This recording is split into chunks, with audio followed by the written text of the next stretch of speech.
Assalamualaikum warahmatullahi wabarakatuh. Perkenalkan, nama saya Lia Widiawati dengan NIM 3124 kelas TI 24C2. Pada kesempatan kali ini, saya akan menjelaskan studi kasus yang ada pada materi yang telah diberikan oleh dosen mata kuliah Bahasa Pemrograman, yaitu Bapak Sanudin Eskom Mkom. Berikut adalah penjelasannya. Baik, yang pertama saya akan menjelaskan tentang penjumlahan sederhana di C++. Yang pertama yaitu ada pagar include IOStream. Ini digunakan untuk mengakses fitur input dan output di C++, seperti code untuk menampilkan teks dan cin untuk menerima input dari pengguna. Lalu ada using namespace std titik koma, yaitu agar kita bisa menggunakan code, cin, dan lainnya tanpa menulis std di depannya. Lalu ada in main, fungsi utama main yang menandakan tempat dimulainya eksekusi program. Lalu deklarasi variabel, yaitu in angka 1, angka 2, jumlah. Mendeklarasikan 3 variabel bertipe integer atau bilangan bulat, yaitu angka 1, angka 2, dan jumlah. Lalu meminta input. Program meminta pengguna untuk memasukkan 2 angka menggunakan code dan menyimpan dengan cin. Lalu menghitung jumlah. Program menjumlahkan nilai angka 1 dan angka 2, lalu menyimpan hasilnya dalam variabel jumlah. Lalu menampilkan hasil. Program menampilkan hasil penjumlahan angka dimasukkan pengguna. Lalu yang terakhir ada return 0 titik koma, menandakan bahwa program berjalan dengan sukses dan selesai. Lalu ketika di run, di terminal di sini akan menampilkan seperti ini. Masukkan angka pertama. Di sini saya mencontohkan angka pertamanya yaitu 5. Lalu enter, masukkan angka kedua. Saya menampilkan angka 3. Lalu jumlah dari 5 dan 3 adalah 8. Jadi seperti itulah penjumlahan sederhana di C++. Selanjutnya saya akan menjelaskan tentang input sederhana di C++. Pertama ada in main. Fungsi main adalah tempat eksekusi program dimulai. Lalu deklarasi variabel, yaitu string nama, titik 2. Mendeklarasikan variabel nama yang bertipe data string untuk menyimpan nama pengguna. Lalu in umur, titik koma, mendeklarasikan variabel umur yang bertipe data in untuk menyimpan umur pengguna. Lalu meminta input nama, yaitu code, masukkan nama Anda. Menampilkan pesan untuk meminta pengguna memasukkan nama. Lalu ada cin nama titik koma, yaitu untuk menerima input nama dari pengguna dan menyimpannya dalam variabel nama. Lalu ada code, masukkan umur Anda, menampilkan pesan untuk meminta pengguna memasukkan umur. Lalu ada cin umur, yaitu untuk menerima input umur dari pengguna dan menyimpannya dalam variabel umur. Lalu code, halo, nama, tanda seru Anda berumur kurang dari umur, petik tahun, n, titik koma, yaitu menampilkan pesan yang menggabungkan nama dan umur pengguna seperti halo, nama, tanda seru, Anda berumur, umur, tahun. Lalu return 0 titik koma, menandakan bahwa program telah selesai dan berjalan dengan sukses. Lalu ketika di run, di terminal, di sini akan menampilkan seperti ini. Masukkan nama Anda. Di sini saya memasukkan nama saya, Lia. Lalu enter, masukkan umur Anda. Di sini saya masukkan umur saya yaitu 20. Enter, lalu akan muncul halo Lia, tanda seru Anda berumur 20 tahun. Seperti itu. Selanjutnya di sini ada konversi suhu di C++ juga. Itu penjelasannya pagar include IOStream itu untuk mengimpor pustaka standar C++ untuk input dan output, sehingga kita bisa menggunakan code untuk menampilkan pesan dan chain untuk menerima input dari pengguna. Lalu ada using namespace std titik koma, yaitu menyederhanakan penulisan kode agar kita tidak perlu menulis std sebelum code, chain, atau objek lainnya. Lalu in main, kurung buka, kurung tutup, yaitu fungsi utama dari program ini yang menandakan bahwa program akan dimulai dan dieksekusi dari sini. Lalu untuk deklarasi variabel, float, Celsius, Fahrenheit. Dua variabel bertipe float dideklarasikan. Celsius digunakan untuk menyimpan suhu dalam Celsius yang dimasukkan oleh pengguna, dan Fahrenheit untuk menyimpan hasil konversi suhu dalam Fahrenheit. Lalu input suhu Celsius, yaitu dengan code kurang dari petik masukkan suhu dalam Celsius titik koma, yaitu program meminta pengguna untuk memasukkan suhu dalam Celsius. Lalu chain lebih besar dari Celsius, program menerima input suhu dari pengguna dan menyimpannya dalam variabel Celsius. Lalu konversi suhu dari Celsius ke Fahrenheit.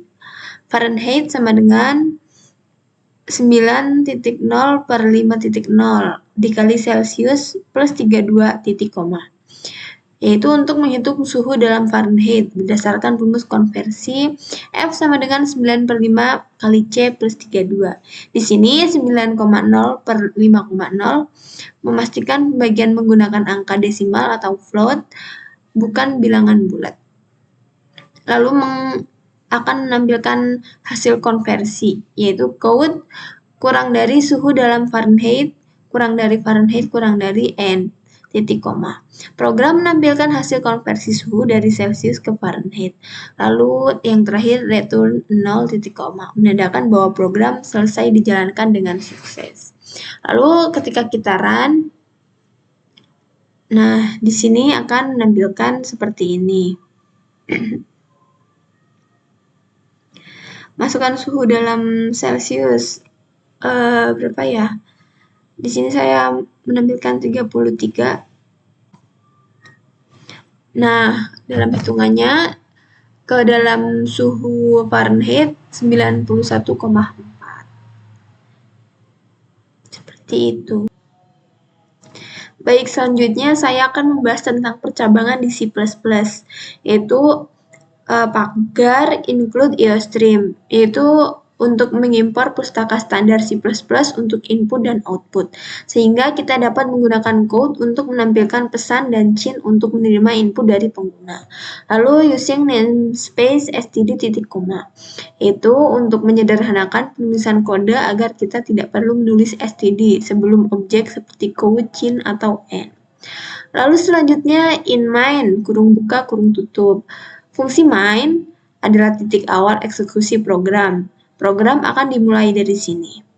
Lalu selanjutnya untuk deklarasi variabel, yaitu in angka titik koma.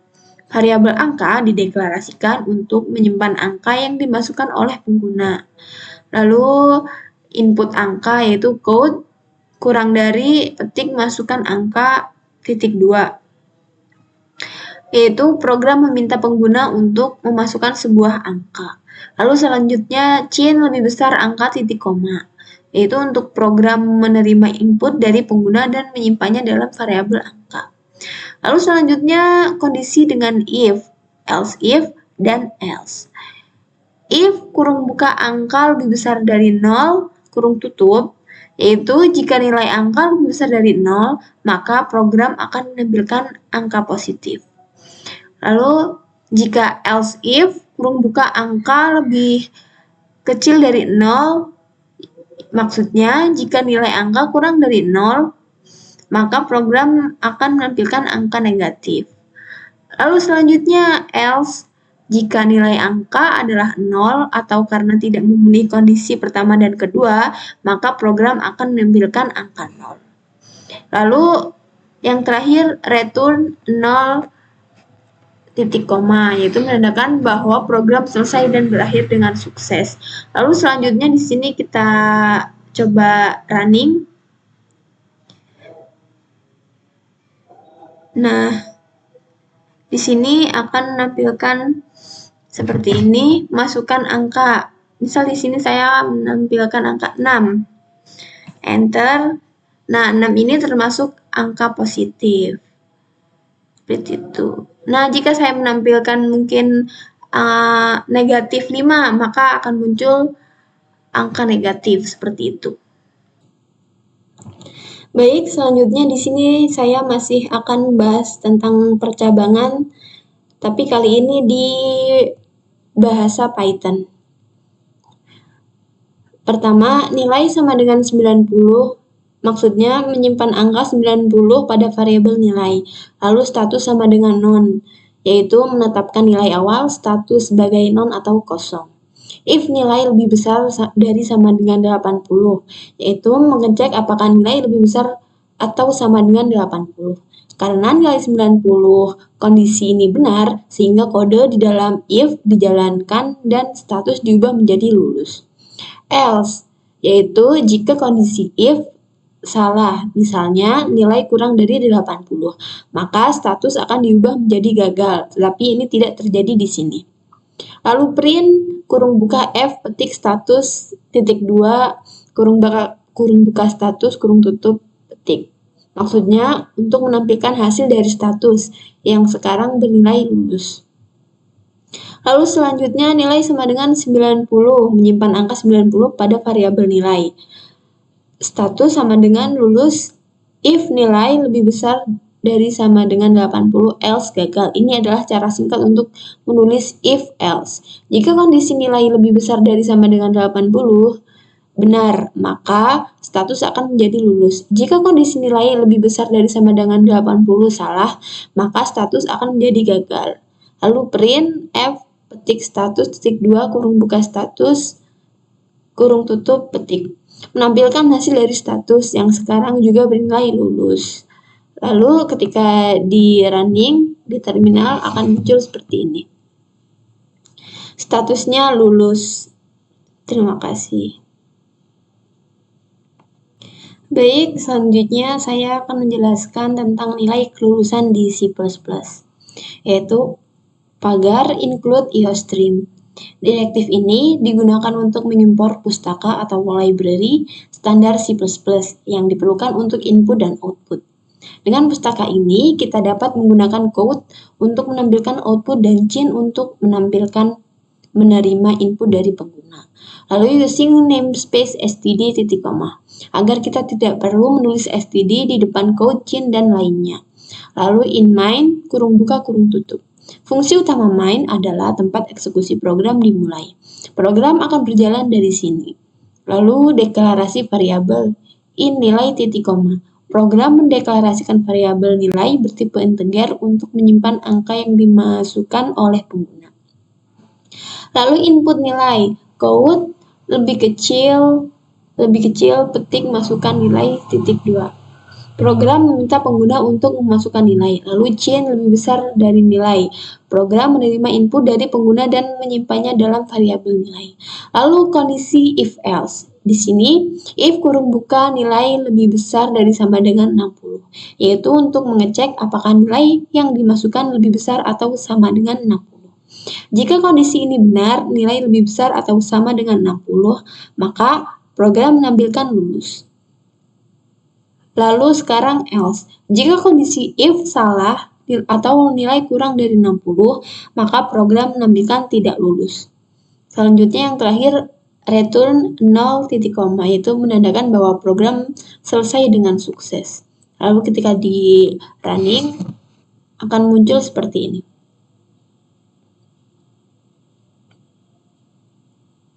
Masukkan nilai. Misal di sini saya menampilkan nilai 80.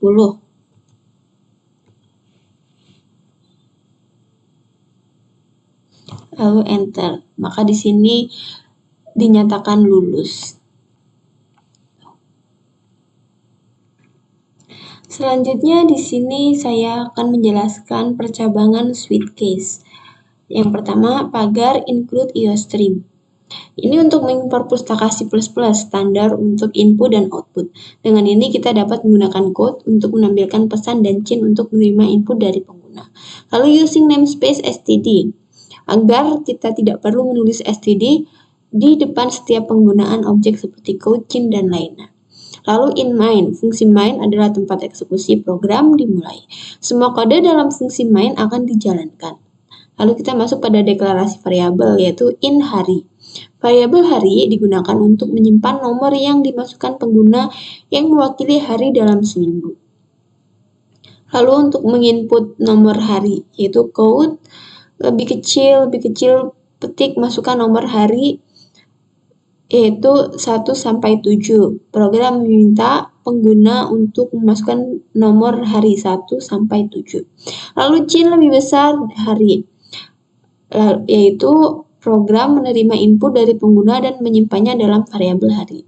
Lalu struktur switch case. Switch atau hari, struktur ini digunakan untuk memilih salah satu dari beberapa kemungkinan berdasarkan nilai dari variabel hari.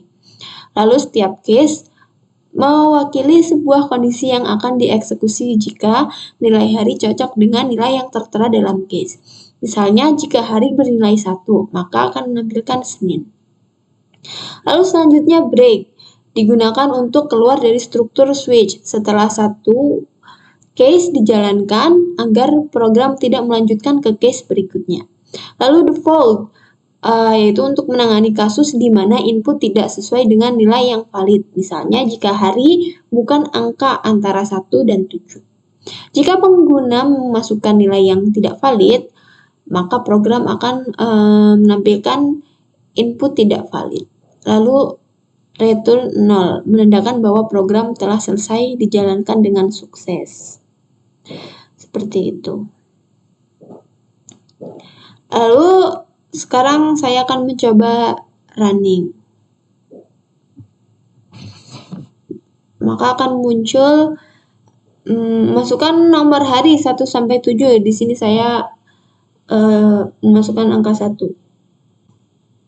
Nah, akan muncul Senin. Tuh. Jadi seperti itu ya teman-teman. Selanjutnya adalah kalkulator sederhana di C++. Seperti biasa, pertama-tama ada pagar include IOStream untuk mengimpor pustaka standar C++ untuk input dan output. Jadi dengan pustaka ini kita bisa menggunakan chain untuk menerima input dan code untuk menampilkan output. Lalu using namespace std, agar kita tidak perlu menulis std sebelum objek seperti code, chain, dan lainnya. Lalu in main. Fungsi main adalah tempat eksekusi program dimulai. Semua kode di dalam fungsi ini akan dijalankan saat program dieksekusi. Lalu selanjutnya untuk deklarasi variabel, di sini ada char of titik koma. Variable of bertipe char digunakan untuk menyimpan operator yang dimasukkan pengguna, misalnya plus, min, kali, atau bagi. Selanjutnya ada float 61, num2, titik koma, yaitu variabel num1 dan num2 bertipe float digunakan untuk menyimpan dua angka yang akan dihitung. Seperti itu. Lalu input operator angka, yaitu code lebih kecil, petik masukkan operator kurung buka plus, minus, kali, atau bagi. Yaitu untuk meminta pengguna untuk memasukkan program aritmatika seperti penjumlahan, pengurangan, perkalian, atau pembagian. Lalu chain lebih besar dari OP, atau maksudnya program menerima input operator dari pengguna. Lalu selanjutnya ada code, lebih kecil, petik masukkan dua angka, yaitu program meminta pengguna untuk memasukkan dua angka.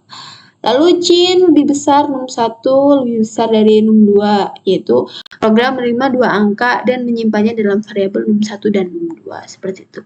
Struktur switch case, yaitu switch case OP. Program menggunakan switch untuk memeriksa operator yang dimasukkan dan melakukan operasi matematika yang sesuai berdasarkan nilai operator OP. Lalu ada kasus-kasus di dalam switch, yaitu case plus. Jika operator adalah plus, program akan menampilkan hasil penjumlahan num1 ditambah num2.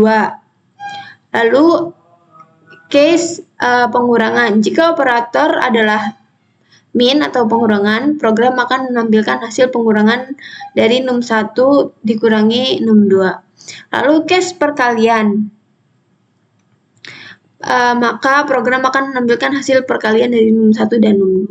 Lalu yang terakhir case pembagian. Jika operator adalah pembagian, program akan menampilkan hasil pembagian dari num1 dan num2. Lalu selanjutnya default. Jika operator tidak valid, misalnya selain plus, minus, perkalian, atau pembagian, maka program akan menampilkan pesan operator tidak valid. Lalu yang terakhir ada return 0, menandakan bahwa program selesai atau sukses. Jadi di sini saya akan mencoba running ya. Akan muncul seperti ini.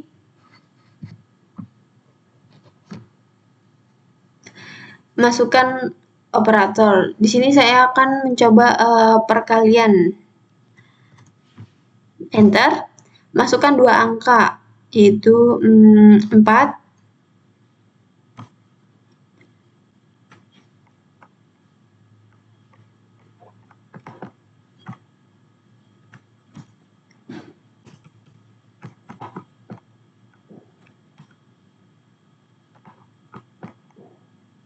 dan 5. Maka 4 kali 5 hasilnya adalah 20. Selanjutnya masih membahas kalkulator sederhana, yaitu dengan bahasa Python. Di sini untuk definisi fungsi menggunakan def tambah kurung buka A, B, yaitu mendefinisikan fungsi tambah yang menerima 2 parameter, A dan B, kemudian mengembalikan hasil penjumlahan A plus B. Lalu def kurang A, B, yaitu mendefinisikan fungsi kurang yang menerima 2 parameter A dan B, kemudian mengembalikan hasil pengurangan A min B. Lalu def kali A, B, yaitu mendefinisikan fungsi kali yang menerima 2 parameter A dan B, kemudian mengembalikan hasil perkalian A bintang B. Lalu def bagi A, B, mendefinisikan fungsi bagi yang menerima 2 parameter A dan B. Lalu kemudian mengembalikan hasil pembagian A bagi B. Lalu untuk menampilkan hasil operasi, yaitu print tambah tambah kurung buka 10,2. Untuk memanggil fungsi tambah dengan argumen 10 dan 2, kemudian menampilkan hasil penjumlahan 10 plus 2, yaitu sama dengan 12. Lalu print kurung buka petik kurang 10,2, memanggil fungsi kurang dengan argumen 10 dan 2, kemudian menampilkan hasil pengurangan yaitu 10 kurangi 2 sama dengan 8. Lalu selanjutnya ada print kurung buka petik kali, yaitu untuk perkalian 10 kali 2, yaitu untuk memanggil fungsi kali dengan argumen 10 dan 2, kemudian menampilkan hasil perkalian 10 kali 2 sama dengan 20. Lalu yang terakhir ada print kurung buka petik bagi, yaitu pembagian antara 10 dibagi 2, yaitu kemudian menampilkan hasil pembagian 10 dibagi 2 sama dengan 5. Kalau di running akan muncul seperti ini hasilnya. Penjumlahannya jawabannya 12, pengurangan 8 kali 20, dan pembagian adalah 5. Baik, selanjutnya ada if bersarang di C++. Seperti biasa, pagar include IOStream. Ini untuk mengimpor pustaka standar C++ ya, untuk input dan output. Memungkinkan kita untuk menggunakan cin untuk menerima input dan code untuk menampilkan output. Lalu using namespace std, agar kita tidak perlu menulis std sebelum objek seperti cin, code, dan lain-lain. Lalu in main, fungsi utama dari program, di mana eksekusi program dimulai.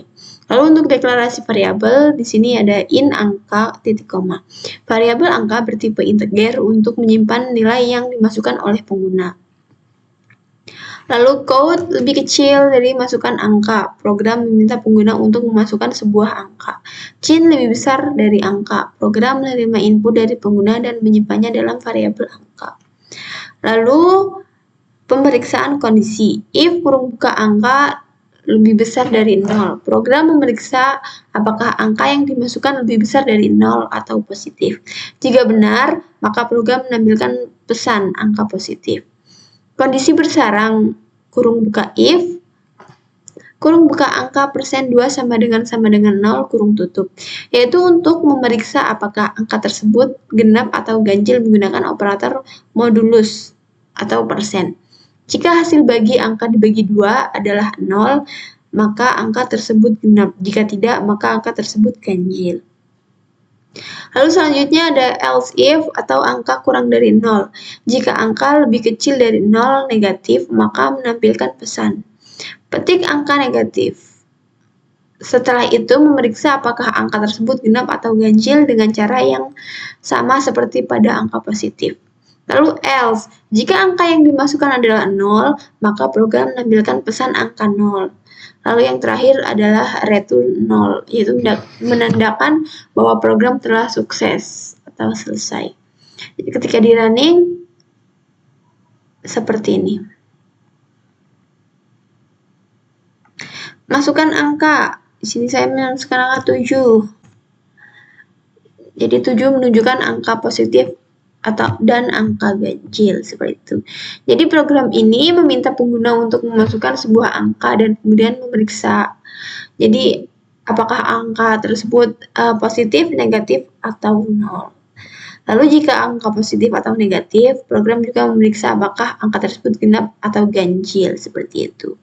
Jadi program menggunakan struktur if, else if, dan else untuk menentukan kondisi angka menampilkan hasilnya. Jadi seperti itu.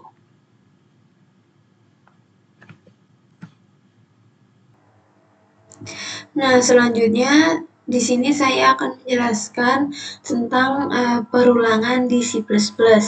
Yang pertama, pagar include IOStream. Ini digunakan untuk menyertakan pustaka atau library yang diperlukan untuk melakukan input dan output, seperti code yang digunakan untuk mencetak ke layar. Lalu using namespace std, ini memungkinkan kita untuk tidak menulis std sebelum code, chain, atau elemen lain yang ada di pustaka standar C++. Lalu in main, kurung buka, kurung tutup. Ini berfungsi untuk fungsi utama tempat eksekusi program dimulai. Lalu for kurung buka in i sama dengan 1 titik koma i lebih kecil dari sama dengan 5 titik koma i plus plus tutup kurung. Ini adalah sebuah loop atau perulangan yang dimulai dengan i sama dengan 1 dan akan terus berlanjut selama i kurang dari atau sama dengan 5. Lalu setelah setiap iterasi atau pengulangan, nilai i akan bertambah 1. Lalu selanjutnya code kurang dari petik iterasi ke petik. Lalu kurang dari i kurang dari n titik koma. Ini mencetak teks iterasi ke diikuti dengan nilai dari variabel i. Kemudian pindah ke baris baru n. Lalu return 0 titik koma menandakan bahwa program telah selesai dengan baik atau tanpa kesalahan. Lalu ketika di running akan seperti ini. Di terminal ya. Jadi iterasi 1, iterasi 2, 3, 4, 5 seperti itu.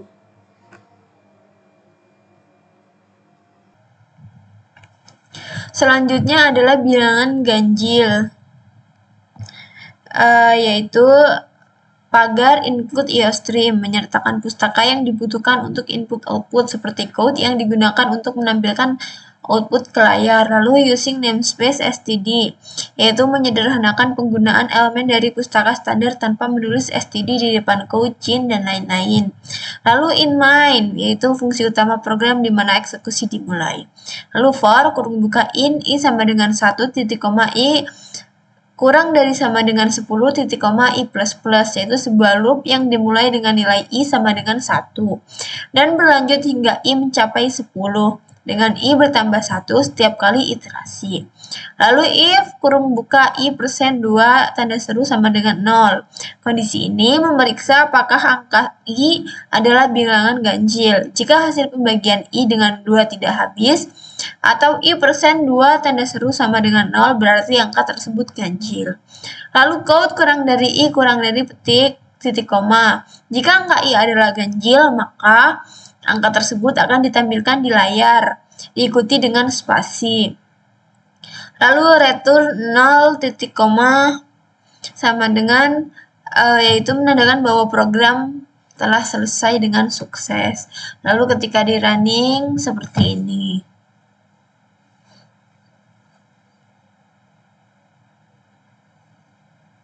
Nah, nih ketika dirangin bilangan ganjil adalah 13579. Seperti itu. Program ini mencetak kebilangan ganjil karena kondisi I persen 2 I sama dengan 0 memeriksa apakah angka yang tidak habis dibagi 2. Loop ini akan berjalan dari I sama dengan 1 hingga I sama dengan 10. Dan hanya angka-angka yang memenuhi kondisi ganjil yang akan dicetak. Lalu selanjutnya adalah bilangan ganjil di Python. Langkahnya itu for I in range kurung buka 1,11.2.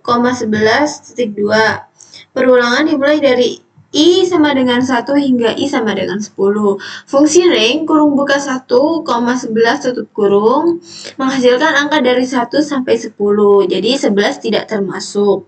Lalu if I persen 2 tanda seru sama dengan 0, kondisi ini memeriksa apakah angka I adalah bilangan ganjil. Bilangan ganjil memiliki sisa bagi 1 saat dibagi 2. Lalu sehingga I persen 2 tanda seru sama dengan 0 berarti I adalah bilangan ganjil.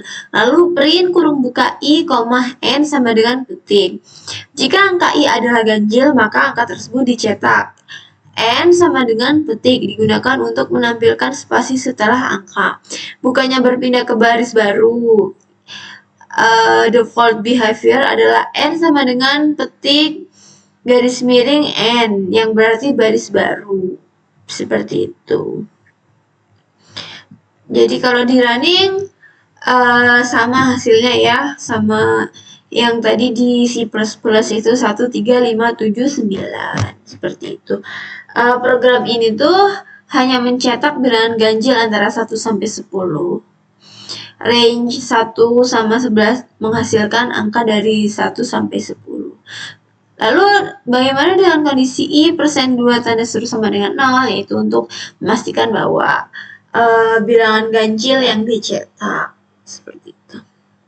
Selanjutnya adalah while loop di C++, yaitu pagar include iostream, yaitu untuk menyertakan pustaka standar untuk input-output seperti code yang digunakan untuk mencetak hasil ke layar. Lalu using namespace std mengizinkan penggunaan elemen dari pustaka standar seperti Cochin tanpa harus menambahkan std di depan. Lalu in main, yaitu fungsi utama tempat program dimulai. Lalu in I sama dengan 1 titik koma, variabel I diinisialisasi dengan nilai 1. Ini adalah nilai awal untuk perulangan. Lalu while kurung buka I kurang dari sama dengan 5, kurung tutup. Kondisi perulangan while yang akan terus berlanjut selama nilai I kurang dari atau sama dengan 5. Setiap kali I lebih besar dari 5, perulangan akan berhenti. Lalu code kurang dari iterasi ke kurang dari I kurang dari N. Di setiap iterasi, program akan mencetak teks iterasi ke diikuti dengan nilai I dan kemudian berlanjut ke baris baru. I plus titik koma, operator ini menambahkan nilai I sebesar 1 setiap kali perulangan selesai atau increment. Ini akan mempengaruhi kondisi perulangan agar berhenti setelah 5 iterasi. Lalu return 0, menandakan bahwa proses berjalan dengan sukses tanpa kesalahan. Lalu kita running di sini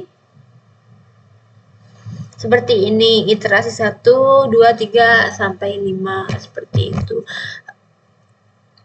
Jadi perulangan while itu digunakan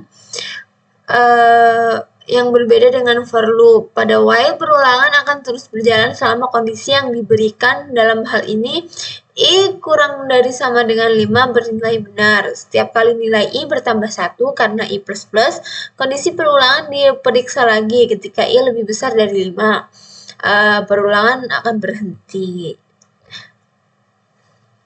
Dengan cara ini, program mencetak iterasi ke diikuti oleh angka 1 hingga 5.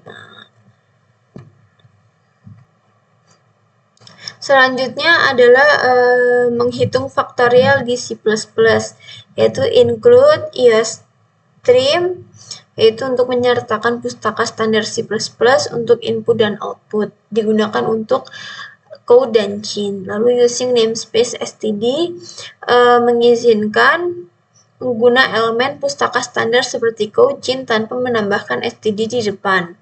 Lalu in main, fungsi utama yang menjadi titik awal eksekusi program. In, n, fact sama dengan 1 titik koma, yaitu mendeklarasikan dua variabel, yaitu n untuk menyimpan angka yang akan dihitung faktorialnya, lalu fact untuk menyimpan hasil faktorial diinisialisasi dengan nilai 1 karena faktorial dari angka 0 dan 1 adalah 1. Lalu code kurang dari petik masukkan angka.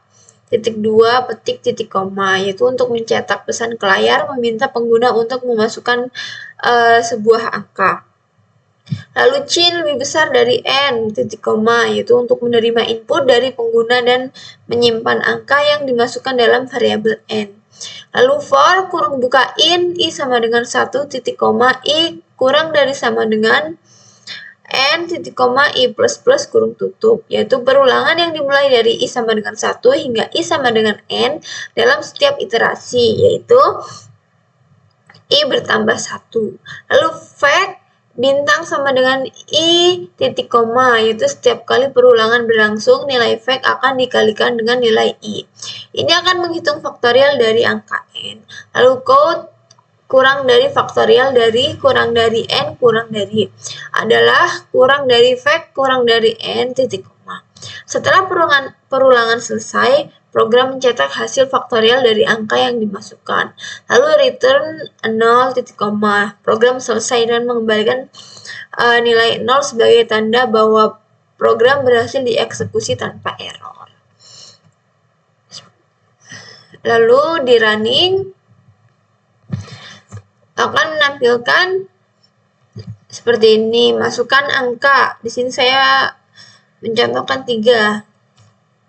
Faktorial dari 3 adalah 6. Baik, jika tadi menghitung faktorial di C++, sekarang saya akan menjelaskan juga menghitung faktorial di Python.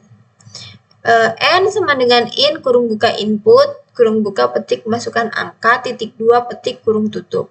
Program meminta pengguna untuk memasukkan sebuah angka. Fungsi input membaca input dari pengguna dalam bentuk string. Kemudian in kurung buka kurung tutup mengubah string tersebut menjadi integer atau bilangan bulat dan menyimpannya dalam variabel n. Lalu fact sama dengan 1. Variabel fact diinisialisasi dengan nilai 1. Nilai ini digunakan untuk menyimpan hasil faktorial yang akan dihitung. Faktorial dari angka n dimulai dengan 1 karena faktorial 0 dan 1 adalah 1. For i in range kurung buka 1, n plus 1 kurung tutup titik 2. Range kurung buka 1 petik, n plus 1 kurung tutup menghasilkan urutan angka mulai dari 1 hingga n atau inklusif. Ini berarti perulangan akan berjalan dari 1 sampai n. Pada setiap iterasi nilai i akan bertambah 1. Fact bintang sama dengan i. Pada setiap iterasi, nilai fact akan dikalikan dengan nilai i. Ini adalah cara untuk menghitung faktorial. Setiap kali perulangan berjalan, hasil perkalian fact dengan i diperbarui. Lalu selanjutnya, print kurung buka f petik faktorial dari n adalah fact. Setelah perulangan selesai, program mencetak hasil faktorial menggunakan format string. F petik. Nilai dari n dan fact akan disisipkan ke dalam string untuk menampilkan hasilnya.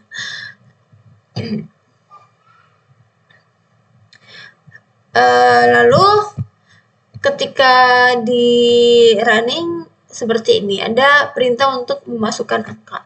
Di sini saya contohkan 5. Lalu enter. Faktorial dari 5 adalah 120.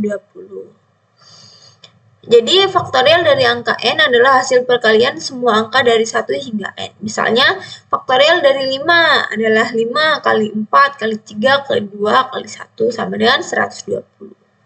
Perulangan for digunakan untuk menghitung hasil perkalian berturut-turut dari 1 hingga n.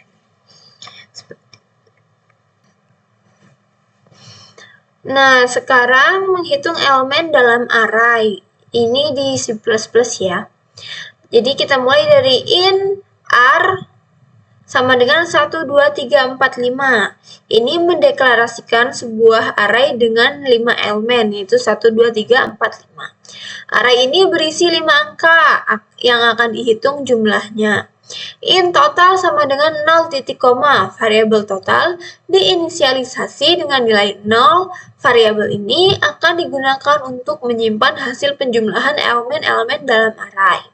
For kurung buka in i sama dengan 0 titik koma i kurang dari 5 titik koma i plus plus. Perulangan for dimulai dari i sama dengan 0 hingga i sama dengan 4 atau 5 iterasi karena array memiliki 5 elemen. Lalu pada setiap iterasi nilai i akan bertambah 1. Lalu total plus sama dengan r dalam kurung i. Pada setiap iterasi, nilai elemen array yang berada pada indeks i yaitu r dalam kurung i akan ditambahkan ke variabel total. Misalnya, pada iterasi pertama, i sama dengan 0, r dalam kurung 0 sama dengan 1 akan ditambahkan ke total, sehingga total sama dengan 1. Pada iterasi berikutnya, elemen r 1 sama dengan 2 akan ditambahkan dan seterusnya. Lalu code kurang dari total elemen dalam array, titik 2 kurang dari total kurang dari n. Setelah perulangan selesai, program mencetak hasil dari penjumlahan seluruh elemen dalam array ke layar. Lalu return 0 titik koma menandakan bahwa program selesai dan sukses tanpa kesalahan. Kita coba running. Total elemen dalam array sama dengan 15. Penjumlahan elemen array ini mengiterasi seluruh elemen array, menambahkan setiap elemen ke dalam variabel total, dan akhirnya mencetak hasil total tersebut. For loop digunakan untuk mengakses setiap elemen dalam array berdasarkan indeksnya. Jadi dimulai dari 0 hingga 4 untuk array dengan 5 elemen. Lalu jika menghitung elemen array dalam Python seperti ini, R sama dengan 1, 2, 3, 4, 5. Ini mendeklarasikan sebuah list dengan 5 elemen, yaitu 1, 2, 3, 4, 5. List ini berisi angka-angka yang akan dijumlahkan. Lalu total sama dengan 0. Variabel total diinisialisasi dengan nilai 0. Variabel ini akan digunakan untuk menyimpan hasil penjumlahan elemen-elemen list. Lalu for num in R, perulangan for digunakan untuk mengiterasi setiap elemen dalam list R. Pada setiap iterasi, variabel num akan berisi nilai elemen saat ini dari list. Total plus sama dengan num. Pada setiap iterasi, nilai num atau elemen saat ini dari list akan ditambahkan ke variabel total. Ini adalah cara untuk menghitung jumlah seluruh elemen dalam list. Print kurung buka F petik total elemen dalam array titik 2 dalam kurung total petik. Setelah perulangan selesai, program mencetak hasil total nilai elemen-elemen dalam list dengan menggunakan F string untuk menyisipkan nilai total dalam string yang dicetak. Lalu ketika di running, total elemen dalam array adalah 15. Penjumlahan elemen dalam list, kode perulangan for digunakan untuk mengakses setiap elemen dalam list R dan menambahkan ke variabel total. F string digunakan untuk menyisipkan nilai variabel total langsung dalam string yang dicetak ke layar. Program ini menghitung jumlah seluruh elemen dalam list secara langsung secara sangat sederhana menggunakan for loop. Berikutnya adalah nilai maksimum di C++. Langsung saja kita masuk di in R sama dengan 10, 25, 5, 17, 30. Array R berisi 5 elemen, yaitu 10, 25, 5, 17, 30. Elemen-elemen ini adalah angka yang akan digunakan untuk mencari nilai maksimum. Lalu in max sama dengan R0. Variabel max diinisialisasi dengan elemen pertama dari array R dalam kurung 0 yaitu 10. Ini digunakan sebagai nilai awal yang akan dibandingkan dengan elemen-elemen lainnya dalam array. Lalu for kurung buka in i sama dengan 1 titik koma i kurang dari 5 titik koma i plus plus. Perulangan for dimulai dari i sama dengan 1 hingga i sama dengan 4. Karena indeks pertama sudah digunakan untuk menginisialisasi max. Perulangan ini akan mengecek sisa elemen array dari R1 hingga R4. If kurung buka R dalam kurung i lebih besar dari max, maka pada setiap iterasi program memeriksa apakah elemen array saat ini R dalam kurung i lebih besar daripada nilai max. Jika iya, maka max diupdate dengan nilai elemen array saat ini. Lalu max sama dengan R dalam kurung i. Jika elemen array saat ini lebih besar dari nilai max, maka nilai max diubah menjadi elemen tersebut. Lalu code kurang dari nilai maksimum dalam array. Kurang dari max, kurang dari n. Setelah seluruh array diperiksa, program mencetak nilai maksimum yang ditemukan dengan menggunakan code. Lalu return 0. Program selesai dan mengembalikan nilai 0 sebagai tanda bahwa eksekusi program berhasil tanpa kesalahan. Lalu ketika kita running atau jalankan di terminal, akan seperti ini. Nilai maksimum dalam array yaitu 30. Inisialisasi nilai maksimum. Nilai pertama dari array digunakan sebagai nilai maksimum awal. Program kemudian membandingkan elemen lainnya untuk mencari nilai yang lebih besar. Lalu perulangan for digunakan untuk mengakses setiap elemen array satu persatu dan membandingkannya dengan nilai maksimum yang ditemukan hingga saat itu. Lalu pembandingan if digunakan untuk memeriksa apakah elemen saat ini lebih besar dari nilai max. Jika iya, maka nilai max diperbarui. Dengan cara ini, program berhasil menemukan nilai maksimum dari array dan menampilkannya. Jadi nilai maksimumnya adalah 30. Baik, selanjutnya adalah sintak dasar pada fungsi.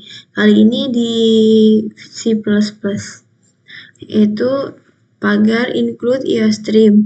Baris ini mengimpor pustaka atau library yang digunakan untuk melakukan input dan output dalam bahasa C++. Pustaka ini memungkinkan program untuk menggunakan fungsi seperti code untuk menampilkan output ke layar. Lalu using namespace std. Baris ini memungkinkan kita untuk menggunakan elemen-elemen dalam namespace std tanpa perlu menulis std di depan setiap elemen. Contohnya, kita bisa langsung menulis code tanpa menulis std code. Lalu deklarasi fungsi in tambah kurung buka in A, in B. Fungsi tambah dideklarasikan untuk menerima dua parameter bertipe in atau bilangan bulat, yaitu A dan B. Lalu fungsi ini akan mengembalikan hasil penjumlahan dari A dan B dalam bentuk bilangan bulat atau in. Lalu return A plus B, berarti fungsi akan mengembalikan hasil dari penjumlahan A dan B. Lalu in main kurung buka kurung tutup. Fungsi utama main adalah titik masuk program. Program dimulai dari sini. Di fungsi main, kita mendeklarasikan variabel hasil untuk menyimpan hasil dari fungsi tambah. Lalu tambah 3,4 memanggil fungsi tambah dengan argumen 3 dan 4. Dan hasil penjumlahan 3 plus 4 yaitu 7 akan disimpan dalam variabel hasil. Lalu code kurang dari hasil titik 2 kurang dari hasil kurang dari n. Baris ini digunakan untuk menampilkan nilai variabel hasil ke layar. Lalu tanda kurang dari adalah operator untuk mengalihkan atau mengoutput nilai ke code. Lalu n digunakan untuk mencetak baris baru setelah menampilkan hasil. Lalu return 0. Ini menandakan bahwa fungsi main selesai dan program mengakhiri eksekusinya dengan status sukses. Lalu ini kita coba running C++-nya di terminal. Hasilnya adalah 7. Baik, jika tadi di C++, sekarang kita akan bahas sintaks dasar fungsi di Python. Yang pertama adalah def tambah dalam kurung A, B. Baris ini mendefinisikan sebuah fungsi dengan nama tambah yang menerima dua parameter yaitu A dan B. Fungsi ini akan mengembalikan hasil penjumlahan dari kedua parameter tersebut. Lalu return A plus B. Di dalam fungsi tambah ada perintah untuk mengembalikan hasil dari penjumlahan antara A dan B. Jika dari fungsi dipanggil dengan argumen tertentu, hasil penjumlahan kedua argumen itu yang akan dikembalikan. Lalu hasil sama dengan tambah, yaitu 3,4. Di baris ini kita memanggil fungsi tambah dengan argumen 3 dan 4. Lalu fungsi tambah 3,4 akan mengembalikan hasil penjumlahan 3 plus 4 yaitu 7. Nilai 7 kemudian disimpan dalam variabel hasil. Lalu print dalam kurung petik hasil titik 2, hasil. Baris ini digunakan untuk menampilkan output ke layar. Lalu print akan mencetak string hasil diikuti dengan nilai yang ada dalam variabel hasil yaitu 7. Sekarang kita running, hasilnya sama yaitu hasil sama dengan 7. Baik, selanjutnya saya akan menjelaskan parameter dan argumen fungsi. Yang pertama in hasil sama dengan tambah 3,4. Di baris ini kita memanggil fungsi tambah 3,4 yang mengembalikan hasil penjumlahan 3 plus 4. Hasil penjumlahan ini kemudian disimpan dalam variabel hasil.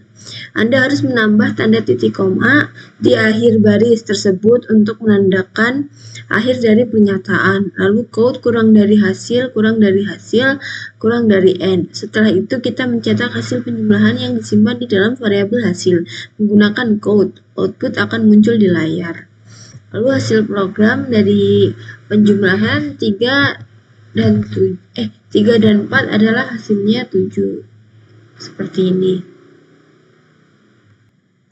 Baik, selanjutnya kita masih di parameter dan argumen fungsi, tapi sekarang di Python, yaitu dengan penjelasan def tambah dalam kurung A, B. Ini adalah definisi fungsi tambah yang menerima dua parameter yaitu A dan B. Fungsi ini akan mengembalikan hasil penjumlahan dari A dan B.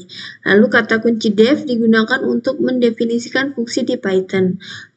Lalu return A plus B. Di dalam fungsi tambah, perintah ini mengembalikan hasil penjumlahan antara A dan B. Jadi fungsi ini akan mengembalikan nilai A plus B ketika dipanggil. Lalu hasil sama dengan tambah 3,4. Pada baris ini kita memanggil fungsi tambah dengan argumen 3 dan 4. Fungsi tambah 3,4 akan mengembalikan hasil 3 plus 4 yaitu 7. Nilai 7 disimpan dalam variabel hasil. Lalu print hasil. Baris ini mencetak string hasil diikuti dengan nilai dari variabel hasil yaitu 7.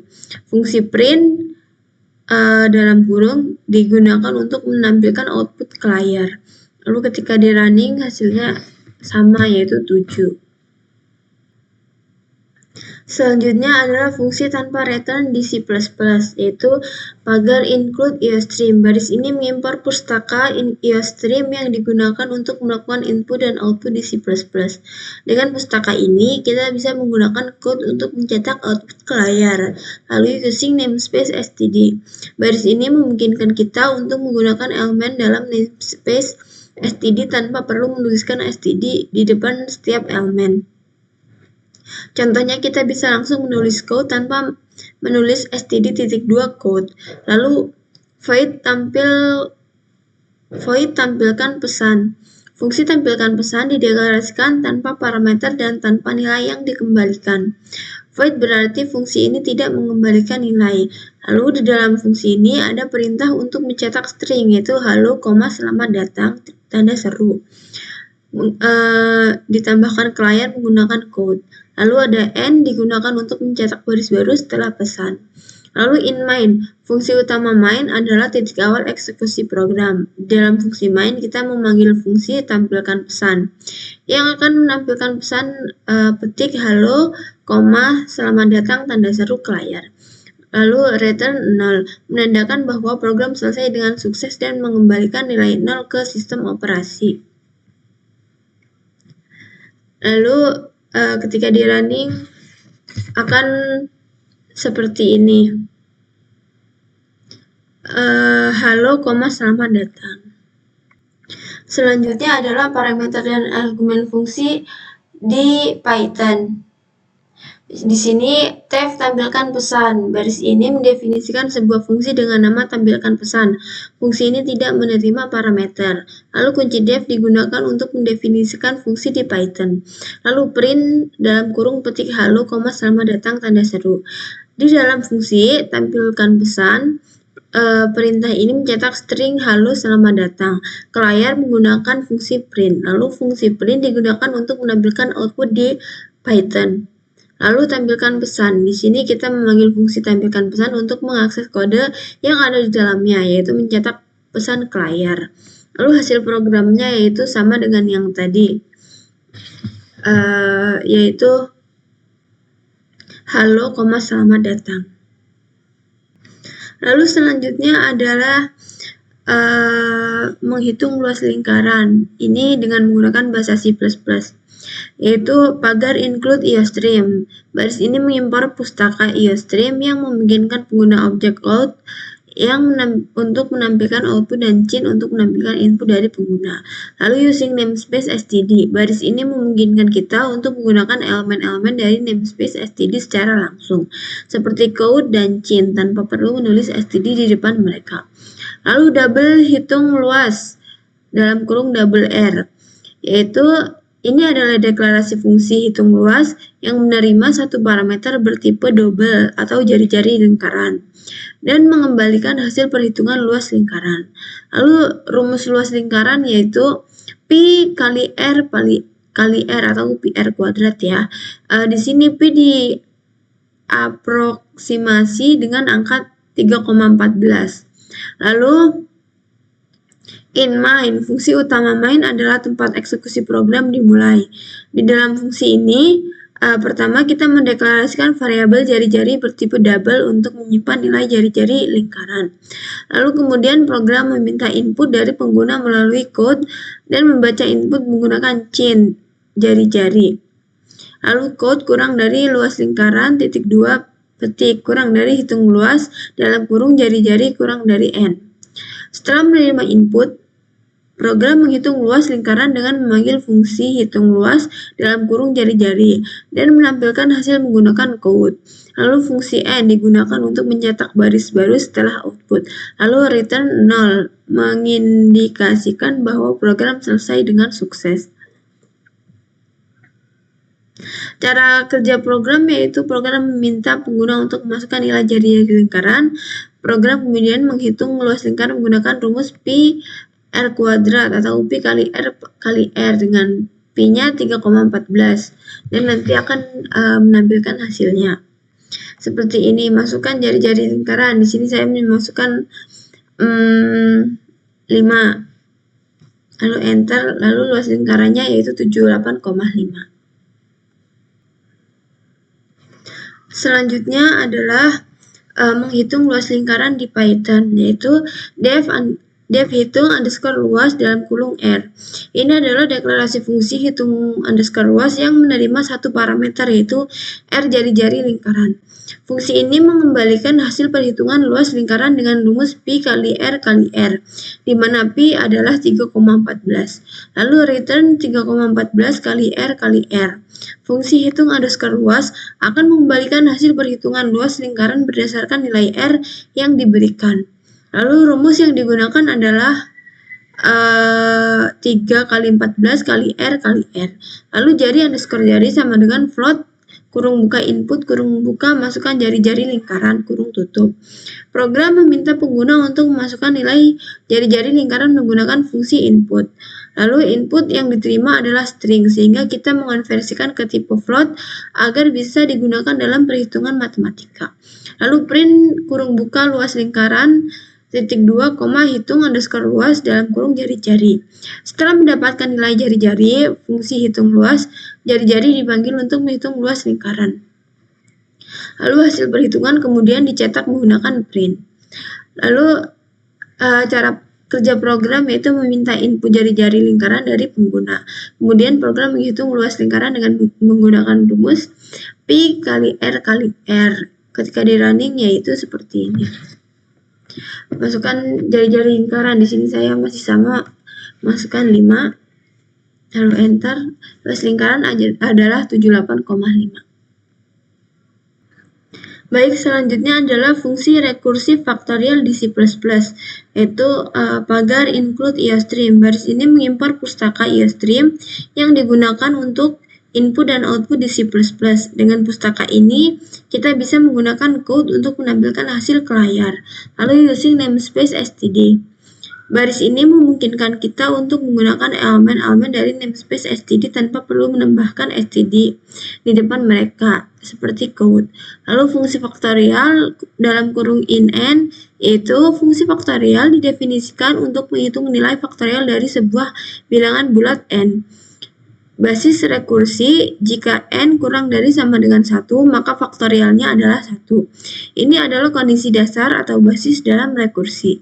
Lalu rekursi, jika n lebih besar dari 1, maka faktorial dihitung dengan cara mengalihkan n dengan hasil dari pemanggilan fungsi.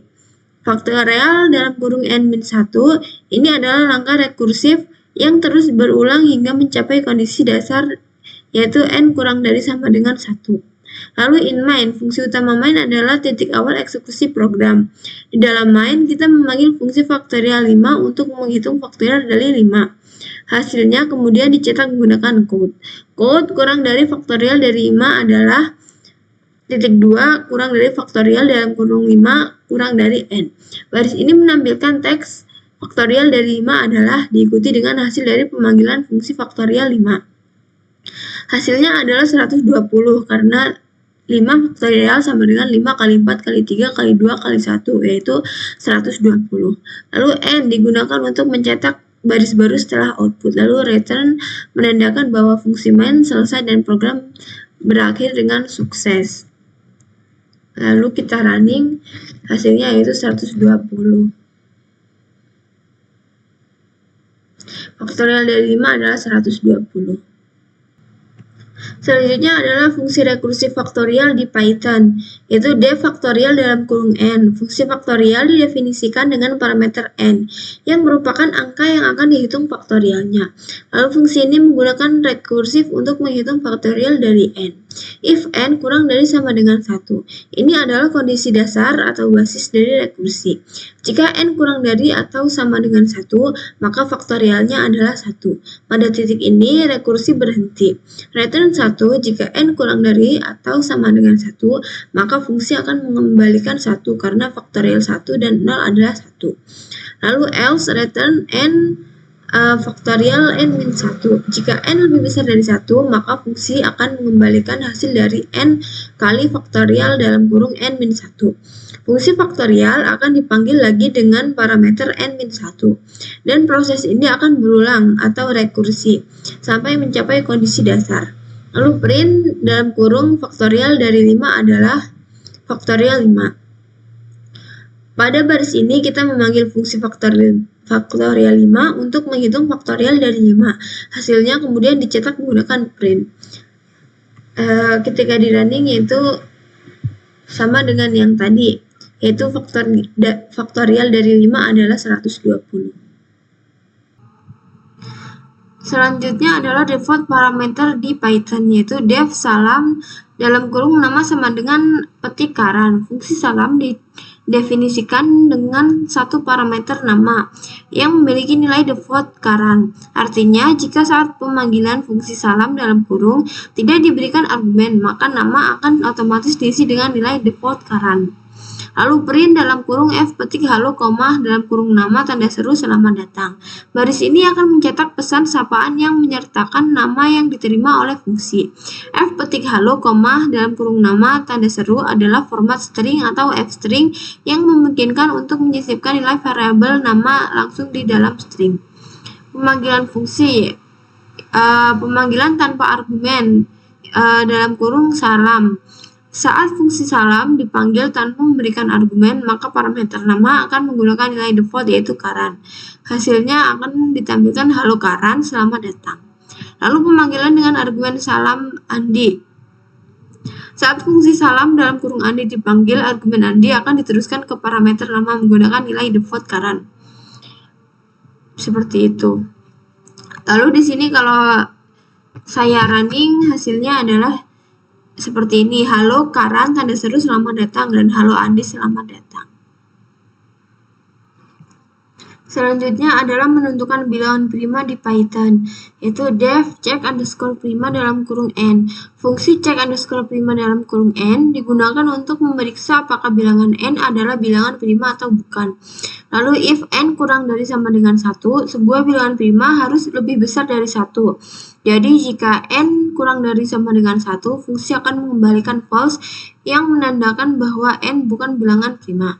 Lalu for i in range dalam kurung 2, in dalam kurung n bintang-bintang 0,5 plus 1 kurung tutup. Fungsi ini memeriksa apakah n dapat dibagi oleh angka antara 2 dan akar kuadrat dari n. Dihitung dengan in dalam kurung n bintang-bintang 0,5 kurung tutup. Kenapa hanya sampai akar kuadrat? Karena jika suatu bilangan n memiliki pembagi selain 1 dan n, maka salah satu pembagi tersebut pasti kurang dari atau sama dengan akar kuadrat dari n. Dengan memeriksa hanya sampai akar kuadrat, kita dapat mempercepat proses pemeriksaan. Lalu if n persen i sama dengan 0. Jika n dapat dibagi oleh i, yaitu hasil sisa bagi n persen i adalah 0, maka n bukan bilangan prima dan fungsi akan mengembalikan false. Lalu return true. Jika tidak ada pembagi ditemukan, maka n adalah bilangan prima dan fungsi mengembalikan true. Angka sama dengan in dalam kurung input kurung buka, masukkan sebuah angka kurung tutup. Meminta input angka dari pengguna dan mengonversikannya menjadi tipe in. Lalu if check underscore prima dalam kurung angka, yaitu memanggil fungsi check underscore prima dalam kurung dengan input angka. Jika hasilnya true, berarti angka adalah bilangan prima, dan program akan mencetak pesan bahwa angka tersebut adalah bilangan prima. Jika hasilnya false, maka angka tersebut bukan bilangan prima dan program akan mencetak pesan bahwa angka tersebut bukan bilangan prima. Ketika saya running di sini, hasilnya seperti ini. Masukkan sebuah angka. Di sini saya masukkan angka 7. Lalu enter. 7 adalah bilangan prima. Lalu selanjutnya yaitu menghitung jarak tempuh di C++. Float hitung jarak dalam kurung float kecepatan, float waktu. Ini adalah fungsi yang digunakan untuk menghitung jarak tempuh berdasarkan kecepatan dan waktu. Lalu fungsi menerima dua parameter, yaitu kecepatan dalam kurung dalam kilometer per jam dan waktu dalam jam. Rumus untuk menghitung jarak adalah jarak sama dengan kecepatan kali waktu. Lalu fungsi mengembalikan hasil perhitungan jarak dalam bentuk nilai float. Lalu in main, fungsi main adalah titik awal eksekusi program. Di dalam fungsi main, program meminta input dari pengguna untuk kecepatan dan waktu tempuh menggunakan cin. Lalu code dan cin. Code digunakan untuk menampilkan pesan ke layar. Cin digunakan untuk mengambil input dari pengguna. Lalu menghitung jarak. Setelah pengguna memasukkan nilai kecepatan dan waktu, program memanggil fungsi hitung jarak kecepatan waktu untuk menghitung jarak yang ditempuh. Lalu hasil perhitungan jarak disimpan dalam variabel jarak. Menampilkan hasil, program kemudian menampilkan hasil jarak tempuh dengan menggunakan code. Lalu ketika di running seperti ini.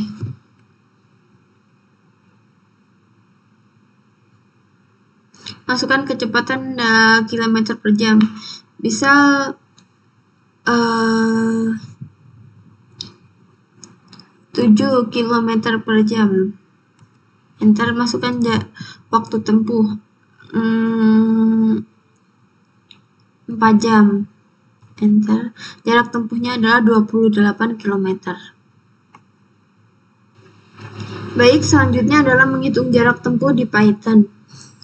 yaitu definisi fungsi hitung underscore jarak. Fungsi hitung underscore jarak dalam kurung kecepatan waktu menerima dua argumen, kecepatan dalam kilometer jam dan waktu dalam jam.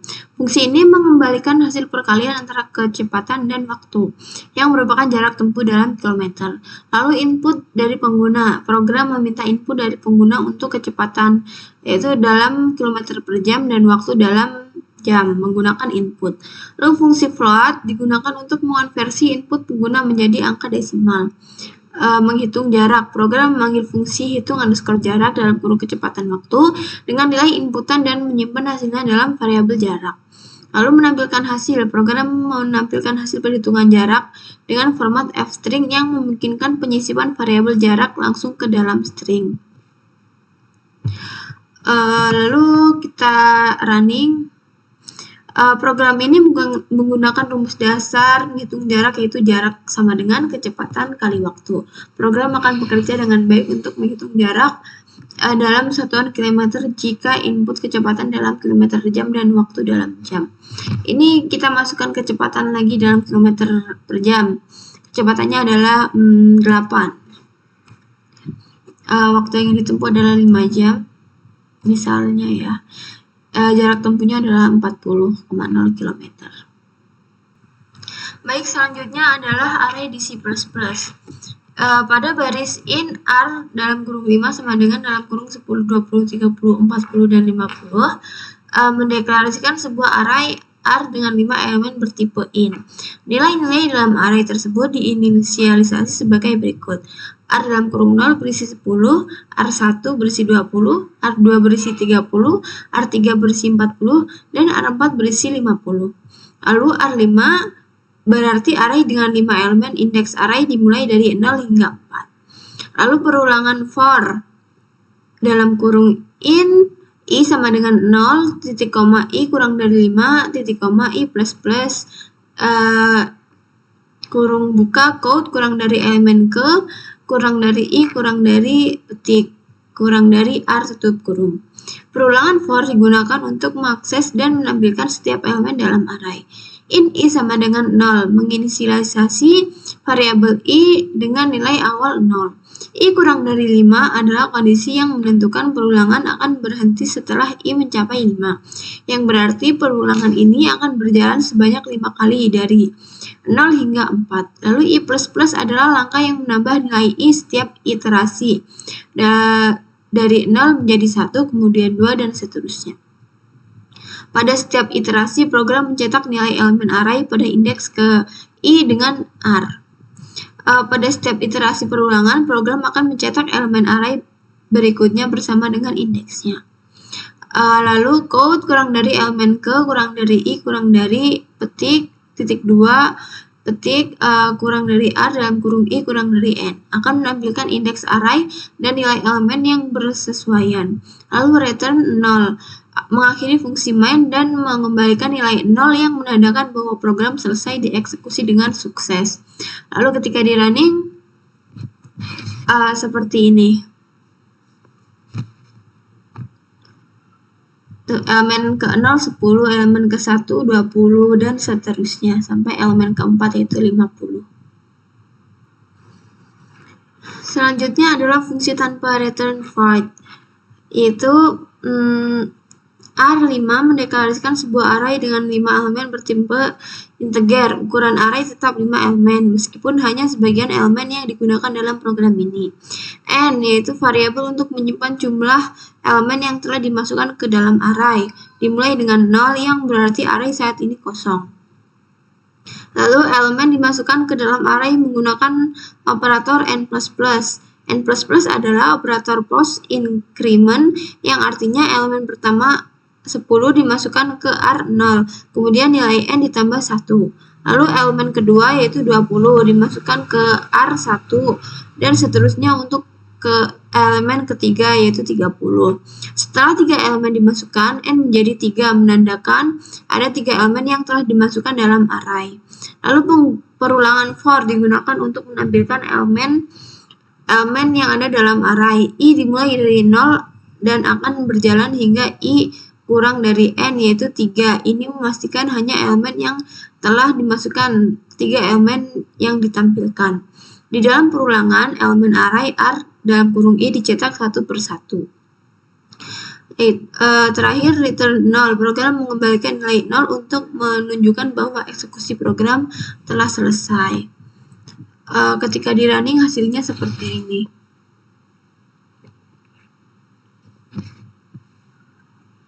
Elemen array yaitu 10, 20, 30. Baik, selanjutnya adalah menambah elemen list. Yang pertama adalah deklarasi list kosong. Angka sama dengan dalam kurung. Di sini kita mendeklarasikan sebuah list kosong yang bernama angka. List adalah struktur data yang dapat menampung beberapa elemen dalam satu variabel. Lalu angka.append 10, angka.append 20, angka.append 30. Menggunakan metode append dalam kurung, kita menambahkan elemen ke dalam list angka. Angka.append 10 menambah elemen 10 ke dalam list. Angka.append 20 menambah elemen 20 ke dalam list. Angka.append 30 menambah elemen 30 ke dalam list. Setelah ketiga operasi ini, list angka berisi 10, 20, 30. Lalu print dalam kurung petik elemen dalam list, angka. Menampilkan elemen-elemen dalam list angka. Setelah menambah 3 elemen sebelumnya, hasilnya adalah lalu elemen dalam list 10, 20, 30. Menambah elemen baru ke dalam list angka.append 40. Lalu print dalam kurung petik setelah menambah elemen 40.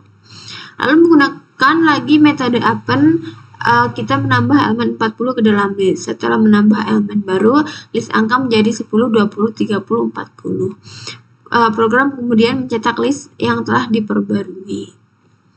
Outputnya kita running di sini. Hasilnya setelah menambah elemen dalam list 10, 20, 30 dan setelah menambah elemen 40, elemen dalam list menjadi 10, 20, 30, 40. Selanjutnya adalah mengakses elemen di C++, yaitu in R dalam kurung 3 sama dengan dalam kurung 5, 10, 15. Array R dideklarasikan dengan ukuran 3 dan diinisialisasi dengan 3 elemen, yaitu 5, 10, dan 15. R dalam kurung 0 berisi 5, R1 berisi 10, dan R2 berisi 15. Lalu menampilkan elemen pertama.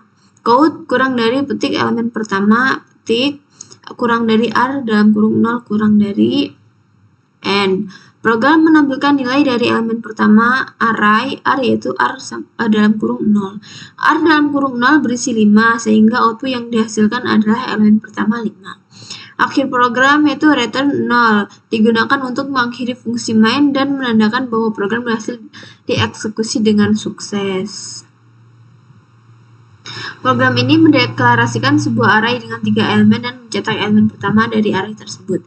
R dalam kurung 0 mengacu pada elemen pertama dalam array yang diinisialisasi dengan nilai 5. Jadi di sini outputnya ketika di running adalah elemen pertama sama dengan 5. Selanjutnya adalah mengakses elemen di Python. Di sini angka sama dengan 10, 20, 30, 40, 50. Kita mendeklarasikan sebuah list angka yang berisi 5 elemen. Lalu mengakses elemen pertama berdasarkan indeks. Elemen underscore pertama sama dengan angka dalam kurung 0. Indeks dalam Python dimulai dari 0 jika angka dalam kurung 0 mengacu pada elemen pertama dalam list yaitu 10. Elemen ketiga, elemen underscore ketiga sama dengan angka dalam kurung 2. Indeks 2 mengacu pada elemen ketiga dalam list yaitu 30. Elemen terakhir, angka sama dengan min 1. Indeks negatif digunakan untuk mengakses elemen dari akhir list. Angka min 1 mengacu pada elemen terakhir dalam list yaitu 50. Menampilkan elemen yang diakses. Program mencetak hasil yang diakses dari list. Outputnya adalah elemen pertama 10, ketiga 30, dan terakhir 50. Kita running, hasilnya ini. Elemen pertama 10, ketiga 30, dan terakhir 50. Selanjutnya adalah implementasi stack di Python. Di sini kita mendeklarasikan sebuah list kosong stack yang akan berfungsi sebagai stack di Python.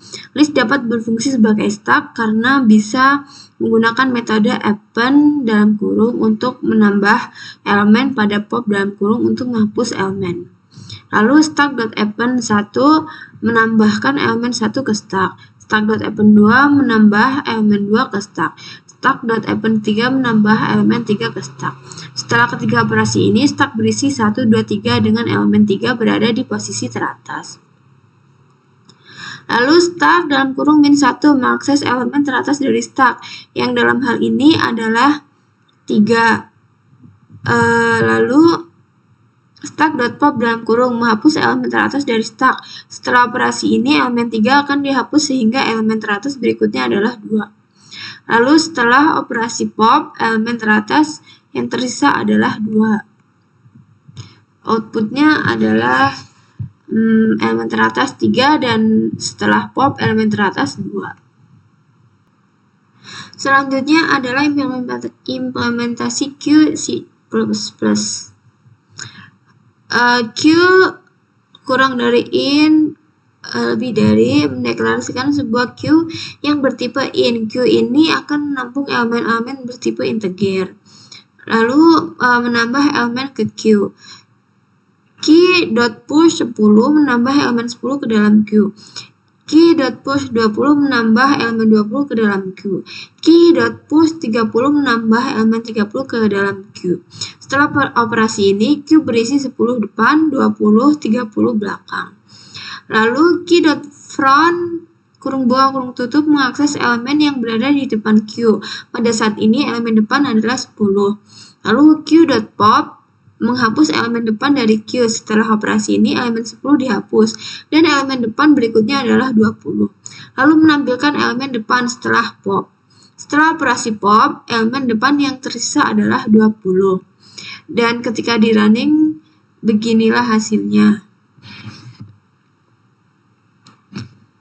Elemen depan 10, setelah pop elemen depan 20. Selanjutnya adalah mengurutkan daftar nilai. Di sini menggunakan bahasa Python. Kita mendeklarasikan sebuah list bernama nilai yang berisi beberapa angka, yaitu nilai underscore ascending sama dengan sorted nilai. Fungsi sorted nilai digunakan untuk mengurutkan elemen dalam list nilai secara default. Artinya elemen akan diurutkan dari yang terkecil hingga terbesar. Fungsi sorted menghasilkan list baru dan tidak mengubah list asli. Lalu print kurung buka daftar nilai setelah diurutkan. Nilai underscore ascending. Di sini kita menampilkan hasil dari pengurutan secara ascending. Hasilnya adalah 60, 70, 80, 85, 90. Lalu fungsi sorted nilai, reverse sama dengan true digunakan untuk mengurutkan elemen dalam list nilai secara descending. Artinya, elemen akan diurutkan dari yang terbesar hingga terkecil. Lalu reverse sama dengan true adalah argumen yang membalik urutan pengurutan. Lalu di sini kita menampilkan hasil dari pengurutan secara descending. Hasilnya adalah 90, 85, 80, 70, 60. Fungsi sorted digunakan untuk mengurutkan elemen dalam list. Secara default, sorted mengurutkan secara ascending. Dengan menambahkan parameter reverse sama dengan true, kita dapat mengurutkan list secara descending. Fungsi sorted tidak mengubah list asli, melainkan menghasilkan salinan baru dari list yang sudah diurutkan. Kita running, di sini hasilnya adalah daftar nilai setelah diurutkan atau ascending, yaitu 60, 70, 80, 85, 90. Lalu daftar nilai setelah diurutkan atau descending, yaitu 90, 85, 80, 70, 60. Selanjutnya adalah dictionary di Python. Di sini kita membuat sebuah dictionary mahasiswa yang berisi pasangan key value. Nama adalah key dengan nilai Andi, umur adalah key dengan nilai 20, jurusan adalah key dengan nilai teknik informatika. Mengakses elemen dalam dictionary. Untuk mengakses nilai dalam dictionary, kita menggunakan key yang sesuai, seperti mahasiswa, nama, yang menghasilkan nilai Andi, dan seterusnya untuk umur dan jurusan. Lalu, kita dapat menambah elemen baru ke dalam dictionary dengan cara menambah key baru, misalnya universitas dan memberikan nilai Universitas Indonesia. Setelah operasi ini, dictionary mahasiswa memiliki tambahan key universitas.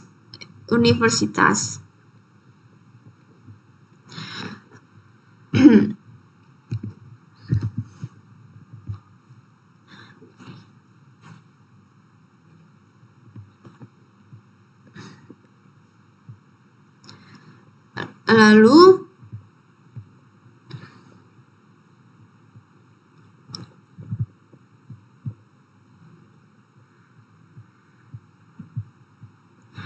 kita running, di sini hasilnya adalah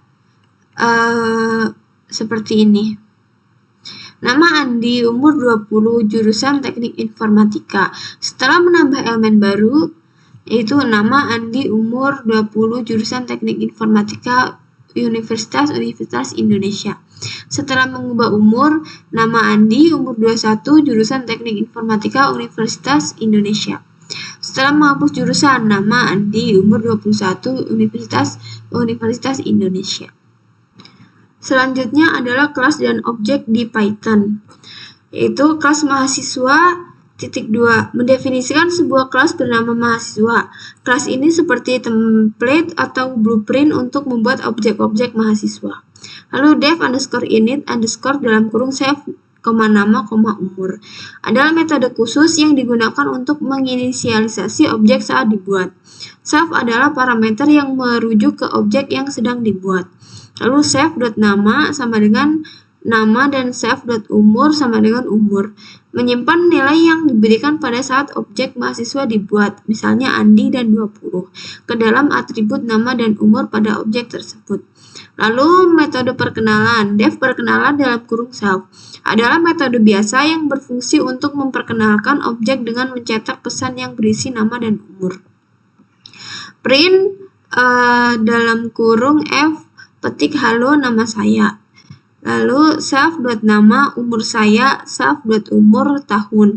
Mencetak perkenalan dengan menggantikan self.nama dan self.umur dengan nilai yang ada di objek. Lalu membuat objek atau instansi. MHS1 sama dengan mahasiswa dalam kurung Andi, 20. Membuat objek MHS1 dari kelas mahasiswa dan memberikan nilai Andi untuk nama dan 20 untuk umur. Lalu MHS1.perkenalan memanggil metode perkenalan pada objek MHS1 yang akan mencetak halo nama saya Andi, umur saya 20 tahun. Sekarang kita running dan hasilnya adalah ini. Selanjutnya adalah enkapsulasi di Python. Kelas mahasiswa sama dengan mendefinisikan kelas mahasiswa yang memiliki atribut nama. Lalu def underscore init underscore dalam kurung self nama adalah metode konstruktor untuk inisialisasi objek. Ketika objek mahasiswa dibuat, nilai nama yang diberikan akan disimpan dalam atribut self nama. Atribut self nama diberi tanda garis bawah di depannya yang merupakan konvensi untuk menunjukkan bahwa atribut tersebut sebaiknya tidak diakses langsung dari luar kelas, meskipun secara teknis masih bisa diakses. Lalu def get underscore nama dalam kurung self adalah metode untuk mengambil atau mendapatkan nilai dari atribut. Self dot underscore nama. Return self dot underscore nama mengembalikan nilai dari atribut underscore nama. Lalu def set underscore nama dalam kurung save nama adalah metode untuk mengubah nilai atribut save dot underscore nama. Self dot underscore nama sama dengan nama mengubah nilai dari atribut underscore nama dengan nilai yang diberikan ke dalam metode ini. Lalu membuat objek MHS sama dengan mahasiswa dalam kurung petik Andi. Membuat objek MHS dari kelas mahasiswa dan memberikan nilai petik Andi untuk nama. Lalu memanggil getter untuk menampilkan nama. Print dalam kurung petik nama titik 2, mhs.get underscore nama. Memanggil metode get underscore nama untuk mendapatkan nilai dari atribut underscore nama dan mencetaknya karena nama yang diberikan saat pembuatan objek adalah Andi, maka output yang akan muncul adalah Andi seperti ini. Outputnya Andi. Selanjutnya adalah pewarisan di C++. Kelas orang memiliki metode publik bernama menyapa, kurung buka, kurung tutup. Ketika metode ini dipanggil, ia akan mencetak pesan quote petik halo, saya orang kurang dari N. Lalu kelas mahasiswa yang mewarisi kelas orang. Kelas mahasiswa adalah turunan dari kelas orang, yang berarti kelas mahasiswa mewarisi semua metode publik dan atribut yang ada pada kelas orang. Lalu kelas mahasiswa memiliki metode tambahan bernama belajar, yang mencetak quote saya belajar N. Lalu di dalam fungsi main, sebuah objek MHS dari kelas mahasiswa dibuat. Kemudian metode menyapa dari kelas induk atau orang dipanggil melalui objek MHS. Karena mahasiswa mewarisi kelas orang, objek MHS dapat mengakses metode menyapa. Lalu selanjutnya metode belajar yang ada di kelas mahasiswa dipanggil, yang mencetak pesan tentang kegiatan belajar. Lalu ketika di running, hasilnya adalah halo saya orang, saya belajar. Selanjutnya di sini adalah exception handling di C++. Dalam blok try, kode yang mungkin menyebabkan kesalahan atau pengecualian akan dijalankan. Pada kode ini, pertama-tama variabel A diinisialisasi dengan nilai 10 dan B dengan nilai 0. Kemudian ada pengecekan kondisi if dalam kurung B sama dengan 0. Untuk memeriksa apakah B bernilai 0, maka kode akan mengeksekusi throw error bagian dengan 0 yang menyebabkan pengecualian dilempar atau throw. Jika tidak terjadi pengecualian, program akan mencoba untuk mencetak hasil pembagian A per B. Namun, karena nilai B adalah 0, operasi pembagian dengan 0 sebenarnya akan menyebabkan kesalahan runtime, tetapi karena ada pengecekan sebelumnya, pengecualian akan ditandatangani terlebih dahulu. Lalu bagian catch. Setelah try, ada blok catch yang menangkap pengecualian. Dalam hal ini, pengecualian yang dilempar adalah sebuah string atau const, yaitu error pembagian dengan 0. Ketika pengecualian dilempar, kontrol akan berpindah ke blok catch, dan pesan kesalahan yang ada dalam pengecualian tersebut akan dicetak menggunakan code. Lalu output program karena nilai B adalah 0, kondisi if dalam kurung B sama dengan 0 akan bernilai true, dan pengecualian dilempar dengan pesan error pembagian 0. Lalu program kemudian melompat ke blok hash yang mencetak pesan pengecualian tersebut. Lalu outputnya di sini adalah pembagian error sama dengan pembagian dengan 0. Selanjutnya adalah contoh debugging di C++. Yang pertama adalah deklarasi dan inisialisasi variabel. In A sama dengan 10 dan B sama dengan 0. Mendeklarasikan dua variabel bertipe integer, A dengan nilai 10 dan B dengan nilai 0. Mencetak nilai variabel yaitu quote nilai A kurang dari A kurang dari N. Mencetak nilai dari variabel A yaitu 10. Lalu quote nilai B, Bn. Mencetak nilai dari variabel B yaitu 0. Lalu pengecekan pembagian dengan 0. If dalam kurung B sama dengan 0 adalah pengecekan apakah nilai B adalah 0. Jika iya, program akan mencetak pesan kesalahan error pembagian dengan 0 dan tidak akan mencoba melakukan pembagian sehingga mencetak kesalahan runtime. Jika B tidak sama dengan 0, program akan mencoba untuk mencetak hasil pembagian A atau B dengan code hasil kurang dari A per B N. Tetapi ketika dalam kasus ini B adalah 0, bagian ini tidak akan dieksekusi. Lalu output programnya adalah seperti ini. Program ini menghindari kesalahan runtime yang dapat terjadi jika mencoba untuk membagi angka dengan 0, alih-alih melakukan pembagian langsung.